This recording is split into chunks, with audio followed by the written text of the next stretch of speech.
Good morning. I'm almost embarrassed to be here after some of the earlier presentations that we saw, starting with the one on jazz music. Mine is going to be a fairly formal and perhaps intense presentation, and I apologize in advance for that.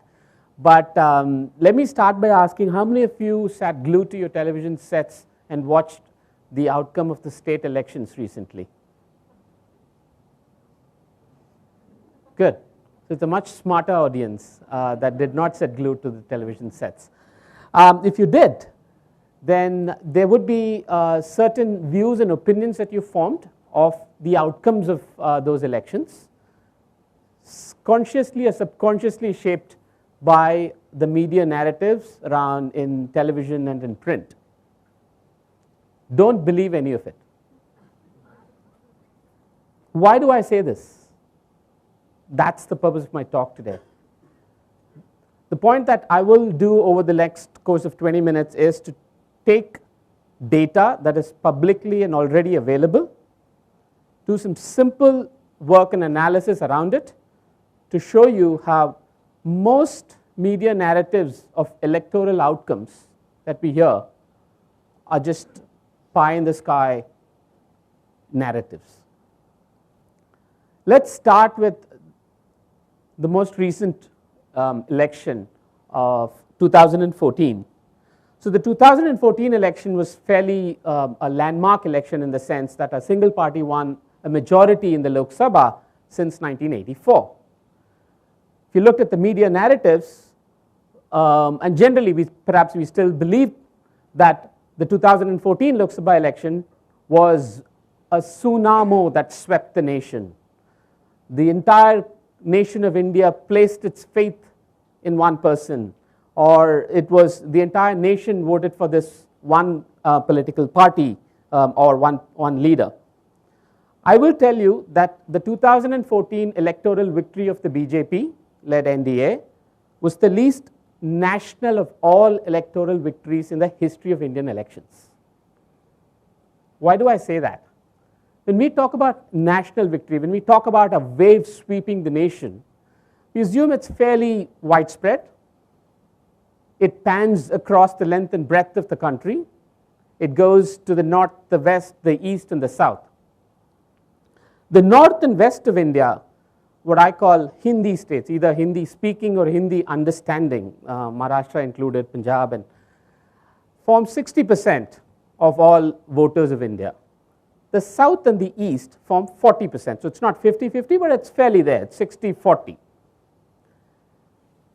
The BJP-led NDA won 85% of its seats from the Hindi states and a mere 15% from the south and the east. 40% of the country actually did not really get affected by this tsunami or the wave that we talk about. And this difference is the starkest in India's electoral history. And these graphs show you that since 1977, which was an 80-20 split as opposed to an 85-15 split today, and that was the election after the emergency, the famous loss of Indira Gandhi. And even back then, the voters in the south and the east didn't really bother much about the emergency actually. So they actually did vote for the Congress party, even in the 1977 election, something that we miss in the larger narrative.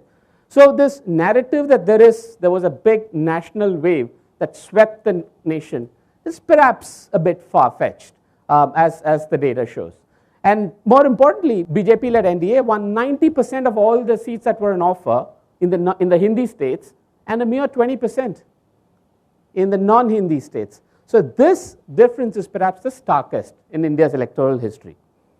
The next was, perhaps all of you I'm sure are big Facebook and Twitter and Snapchat and Instagram fans. There was this, if you went through the narrative of the 2014 elections on the role of social media, CNN called it India's first social media election. Everybody said that campaign speeches will be replaced by 140-character messages on Twitter. Attendance in political rallies do not matter anymore. You only have to measure likes and dislikes on Facebook. Based on data from Facebook and Twitter that supply data, that provide this data, out of the 543 constituencies in the Lok Sabha, 160 are what's considered highly penetrated, which is 95% of all Facebook and Twitter users and other social media come from these 160 constituencies of India. This is data that's provided by Facebook, Twitter, and other social media organizations. They are called high impact social media constituencies.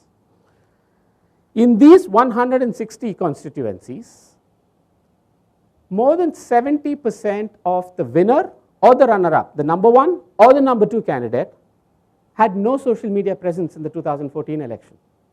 Forget the impact, they did not have a social media presence in these high impact constituencies of social media. In the remaining 30% that had, in more than half the cases, 60% of the time, the losers had a larger social media presence than the winners. Including in this constituency of South Mumbai, the loser had a much larger social media presence than the winner. So we can understand why the narrative came to be, because the prime ministerial candidate then, Mr. Narendra Modi, had such an overpowering influence on social media, and the election was all about him. We were led to believe that this election was all about social media, when in fact the data clearly shows it had actually very, very little impact. So then to argue that it was India's first social media election, or the narrative that India's first social media election, is a bit far-fetched. Now this is a number that perhaps some of you interested in current affairs recognize. This is that famous 1.76 lakh crore number. This is the 2G scam. The 2G scam, there are 10 zeros in there, by the way. The 2G scam allegedly masterminded by this man, A. Raja, as the cabinet minister for telecom. The narrative is the 2014 loss of the UPA was because of people's anger and angst against these scams. The tenure of the UPA was scam ridden, which is perhaps true, and the voters were angry about it, and thus they booted them out. Let's take the case of A. Raja, the poster child of what was called India's biggest scam in its history. A. Raja comes from a constituency called Nilgiris in Tamil Nadu. A. Raja contested in 2009, won his election, went on to become a cabinet minister for telecom, and then allegedly masterminded this scam, was put in jail, pilloried, and then in 2014 he was released and went back to Nilgiris to contest in the 2014 elections. So he went from being a winner, cabinet minister, jailed, pilloried, and back as a candidate. 40,000 more people voted for A. Raja in 2014 than 2009. For a man who supposedly masterminded this, you would have thought at least his popularity would have dipped by half, when really this election was all about voter angst against these scams. 40,000 more people voted for him in 2014 than 2009. But he did lose. He lost not because fewer people voted for him. He lost because of the quirks of what's called the first past the post system, where the opposition votes got united. But the fact is that people didn't really care.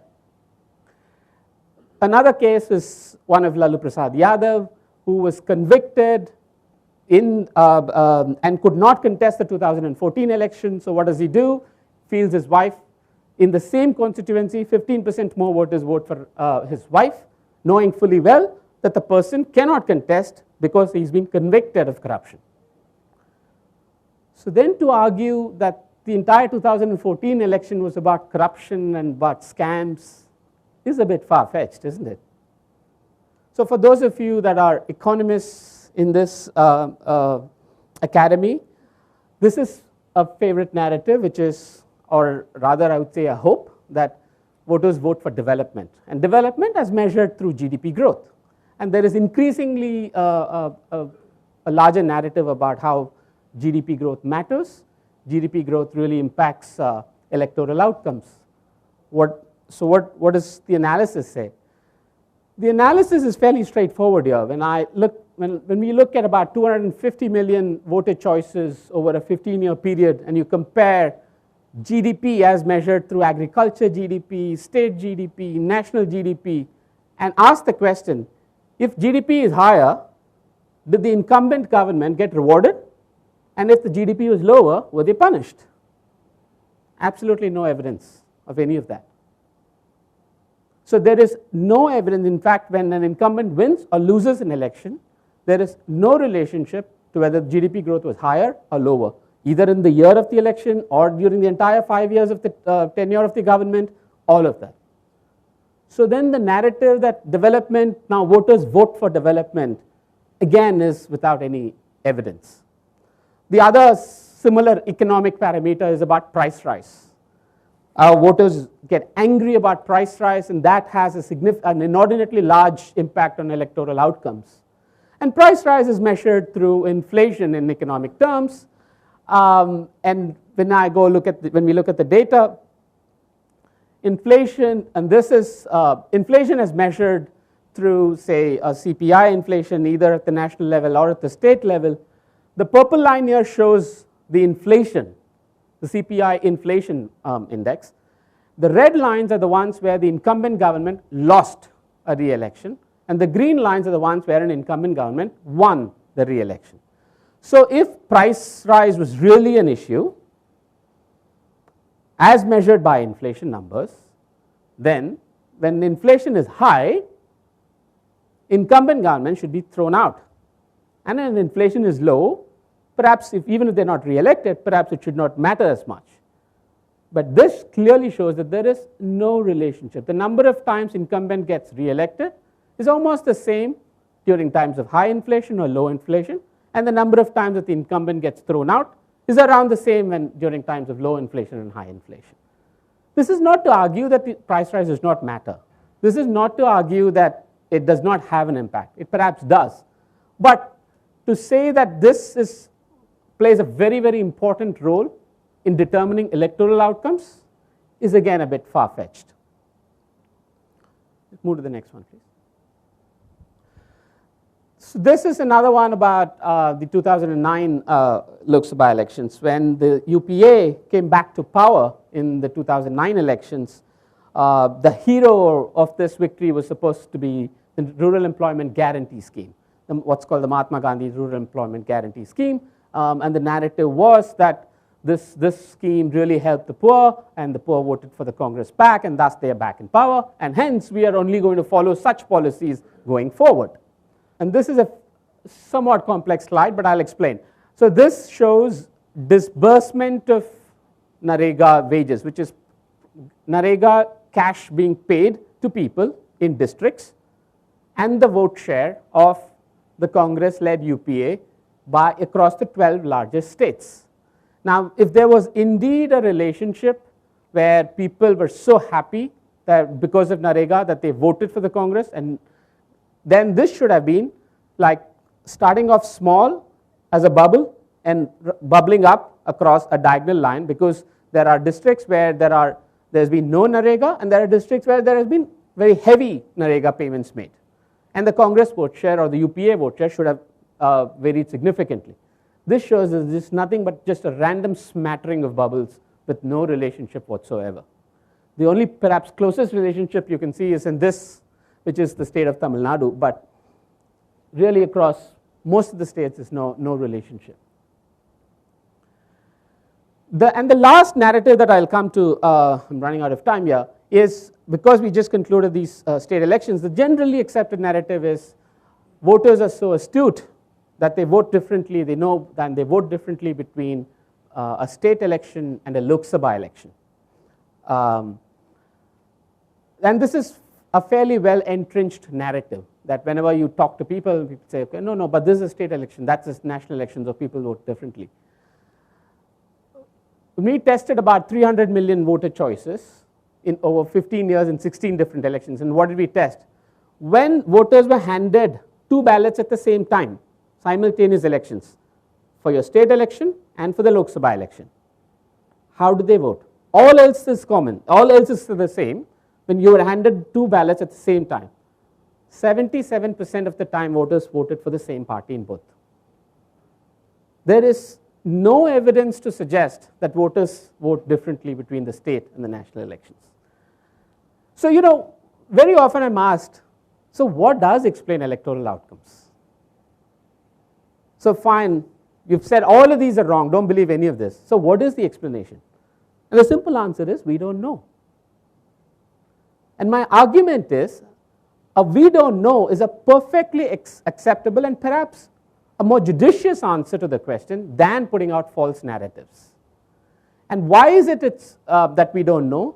It is similar to having a meal like this on it's a typical South Indian meal on a banana leaf. And after this meal, if you did have a tummy upset, and if you said it was because of this one or a combination of these one or two dishes that caused my tummy upset, that's a fairly large leap of faith. And the Indian electoral democracy is very similar to that. It's such a complex system because of its diversity, because of what's called an inappropriate first past the post system where you don't have to get a majority to win.